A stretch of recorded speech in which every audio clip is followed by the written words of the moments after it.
কুসুম নিজে কৃতকর্মের প্রায়শ্চিত্ত করার জন্য এবার গুরুজির কাছে বিধান চাইল। হ্যাঁ বন্ধুরা, ভিডিওটা লাইক দিয়ে দেখতে থাকুন। যে মুহূর্তে কিনা অনুশ্রীর মিসক্যারেজ হয়ে যাওয়া মাত্র ইন্দ্রাণী গাঙ্গুলি ঘাবড়ে গিয়ে নিজে এর গোটা সংসারে যাতে কোনো রকম কোনো আর বাধা বিপত্তি নতুন করে না সৃষ্টি হয় সে সমস্ত কিছুর সমাধান চাইতেই যখন গুরুজিকে বাড়িতে ডেকে আনা হয়, ঠিক সেই সময় ইন্দ্রাণী গাঙ্গুলি যখন অনুশ্রীর মিসক্যারেজের কথাটা গুরুজিকে বলে, ঠিক সেই সময় গুরুজি বলতে থাকে যে সেদিন মূর্তি স্থাপন করার সময় যে অঘটনটা ঘটেছে সেটা অনাচার বলতে পারো এবং তোমরা নিষ্ঠার সঙ্গে সেই পুজো করতে পারো নি দেখেই কিন্তু ইন্দ্রাণী আমি সেদিনই তোমাদেরকে বলেছিলাম যে এই বাড়ির উপরে চরম এক সংকট আসতে চলেছে, ভয়াবহ এক দুর্যোগের মধ্যে তোমাদের এই গোটা পরিবারটা পড়তে চলেছে। সেই সমস্ত কিছুকে তোমরা কি মনে করেছিলে আমি এমনি এমনি বলেছি ইন্দ্রাণী? ঠিক সেই সময় ইন্দ্রাণী গাঙ্গুলি যখন বলতে থাকে যে না না না গুরুজি, আপনি যেটা বলেছেন সেটা আমরা অক্ষর অক্ষরে পালন করার চেষ্টা করেছি। আমরা তো আপনার কাছ থেকে বিধানও চেয়েছিলাম এবং আমি কুলদেবীর মন্দিরেও গিয়েছিলাম আপনার কথা অনুযায়ী সমস্তটা তো করছে গুরুজি, কিন্তু তার শর্ত আমার পরিবারের উপরে আসে এরকম একটা ঝড় আমি কী করে আটকাবো বলুন তো?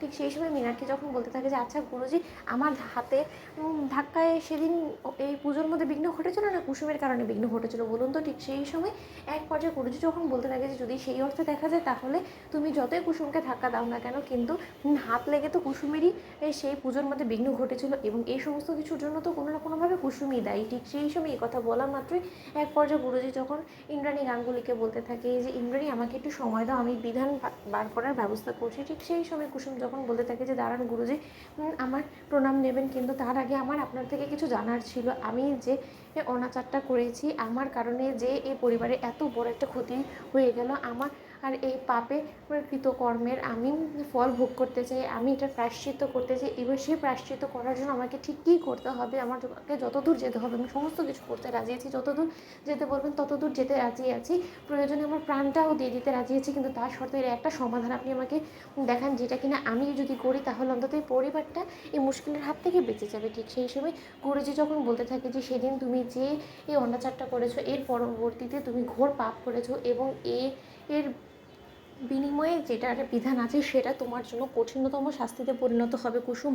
ঠিক সেই সময় কুসুম বলতে থাকে যে আমি সেই কঠিন পরীক্ষা দিতেও রাজি আছি, বলুন গুরুজি আমাকে কী করতে হবে? ঠিক সেই সময় গুরুজি বলতে থাকে যে সেটা আর অনাচার হওয়াতে সেই পুজোর বাধা হওয়াতে রীতিমতো আয়ুষের জীবনে বিপর্যয় নেমে আসার কথা ছিল, সেই জায়গায় এখন তোমাকে প্রাণ দিতে হবে। বলো তুমি কি তোমার প্রাণ দিতে পারবে? বলো তো, প্রাণের বদলে প্রাণ কেড়ে না নেওয়া পর্যন্ত কোনো মতেই এই ঝড় তুমি সামাল দিতে পারবে না, কোনো মতেই এই ঝড় তুমি ঠেকাতে পারবে না কুসুম। ঠিক সেই সময় কুসুম বলতে থাকে যে ছোট সাহেবের জীবন রক্ষার খাতির এবং গাঙ্গুলি পরিবারের মঙ্গল চাইতে যদি আমাকে আমার প্রাণটুকুও দিয়ে দিতে হয় তাহলে মুখে নয় কার্যক্ষেত্রে আমি করে দেখাবো। গুরুজি আপনি আমাকে আদেশ করুন। তো বন্ধুরা লাইক শেয়ার করে সাবস্ক্রাইব করুন।